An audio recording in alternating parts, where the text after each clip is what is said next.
This channel does not promote any violent, harmful, or illegal activities. All content provided by this channel is meant for an educational purpose only. নজর রাখবো আরও একটা গুরুত্বপূর্ণ খবরে। আজ থেকে শুরু হচ্ছে রাজ্য বিধানসভার অধিবেশন। স্পিকার বিমান বন্দ্যোপাধ্যায়ের ঘরে সর্বদল বৈঠক। স্পিকারের ঘরেই বসবে কার্য বিবরণী কমিটির বৈঠক।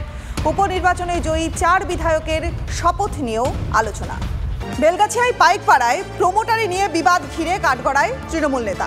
অভিযোগ, দেবোত্তর সম্পত্তির ওপর প্রমোটারির প্রতিবাদ করায় এক মহিলাকে মারধর করেছেন উত্তম হালদার, যিনি আবার সম্পর্কে 4 নম্বর ওয়ার্ডের প্রয়াত কাউন্সিলর গৌতম হালদারের ভাই।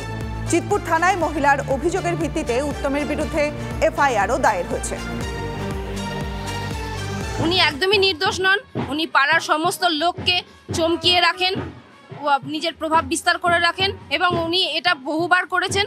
কোনো আগে মুখে বলেছেন, মুখে হুমকি দিয়েছেন, এবারে উনি নিজের কার্যসিদ্ধি করলেন, আমাকে মারলেন। উত্তম আপাতত জামিনে মুক্ত। অভিযোগের 4 দিন পর মুখ খুলে নিজেকে নির্দোষ বলে দাবি করেন তিনি। দেবোত্তর সম্পত্তি বলছে ঠিকই, উনি বলছে, উনি অনেক কিছুই বলেছেন, যে কটা সম্পূর্ণ মিথ্যে তথ্য সেটা আমি প্রমাণ করে দেবো। ওটা মানে আপনি বলছেন আপনাকে প্ররোচনা দেওয়া হয়েছিল, আপনি আগের থেকে গায়ে হাত তোলেন, মানে আপনি গায়ে হাতই তোলেন? আমি হাতই তুলিনি, যা করেছে আমাকে হেনস্থা করেছে ওরা স্বামী স্ত্রী মিলে। আমি ওর গায়ে টাচই করিনি। ওর নিয়ে যে আমার ছাতাটা ধরেছিলাম ওটাই আমার টানাটানি করতে গিয়ে লেগেছে। যে ছাতার বার দিয়ে আমার এখানে লেগেছে সেটা একদমই সব মিথ্যে কথা।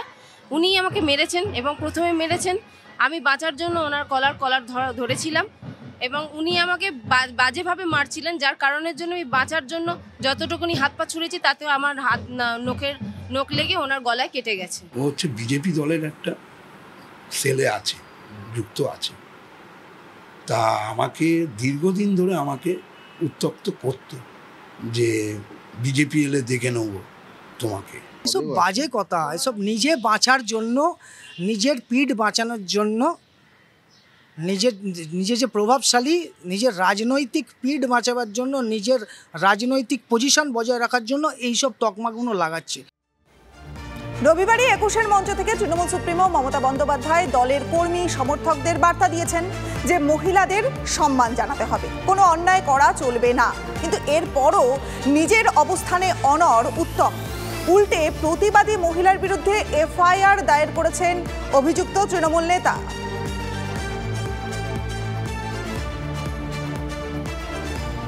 আমাদের প্রতিনিধি সৌরভের সঙ্গে কথা বলবো। সৌরভ, বেলগাছিয়ার পাইকপাড়ায় এই যে প্রমোটারি ঘিরে বিবাদ এবং মহিলার উপর অত্যাচারের যে অভিযোগ উঠে আসছে, ঠিক এর সূত্রপাতটা কোথায়?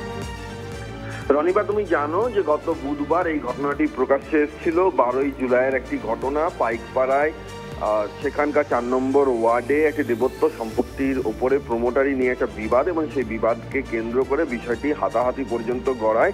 একদিকে অভিযোগকারিনী এবং তার স্বামীর অভিযোগ ছিল যে উত্তম হালদার, এলাকার তৃণমূল নেতা, তিনি ওই মহিলাকে মারধর করেছেন এবং উল্টো দিকে উত্তম হালদার, যিনি গতকাল 21শে জুলাইয়ের মঞ্চে দলনেত্রী যে বার্তা দিয়েছেন, তারপর উত্তম হালদার আমাদেরকে জানান যে তিনিও একটি পাল্টা অভিযোগ দায়ের করেছেন এবং তার বক্তব্য হচ্ছে তিনি নির্দোষ, তাকে ষড়যন্ত্র করে ফাঁসানো হচ্ছে এবং এই মারধরের অভিযোগটি সর্বৈব মিথ্যা। সব মিলিয়ে দুপক্ষই পাল্টা অভিযোগ করেছেন এবং বিষয়টি একটা জায়গায় এসে দাঁড়িয়েছে, যেটি এখন আদালতের বিচারাধীন। বেশ, ধন্যবাদ তোমায় সৌরভ। রবিবার 21-এর মঞ্চ এবং সেই মঞ্চ থেকে তৃণমূল সুপ্রিমো মমতা বন্দ্যোপাধ্যায় তিনি কিন্তু দলের কর্মী সমর্থকদের প্রধান যে বার্তাটা দিয়েছেন তা হলো মহিলাদের সম্মান জানাতে হবে, কোনো রকম কোনো অন্যায় করা চলবে না। কিন্তু এরপরও নিজের অবস্থানে অনড় উত্তম। উল্টে ওই প্রতিবাদী মহিলার বিরুদ্ধে এফআইআর দায়ের করেছেন অভিযুক্ত ওই তৃণমূল নেতা। অন্যায় করবেন না, অন্যায় সহ্য করবেন না এবং পরিষ্কার বলছি, মা বোনেদের সম্মান দেবেন। কি বলবেন আজের এই দিদির বক্তব্যের পর বা দলনেত্রীর বক্তব্যের? প্রশাসন দেখে নেবে, এটা আমার কোনো বক্তব্য নেই। আমিও চেষ্টা করছি, আমিও আত্মরক্ষার জন্য চেষ্টা করছি, সবাই করে, এটা আইন প্রশাসন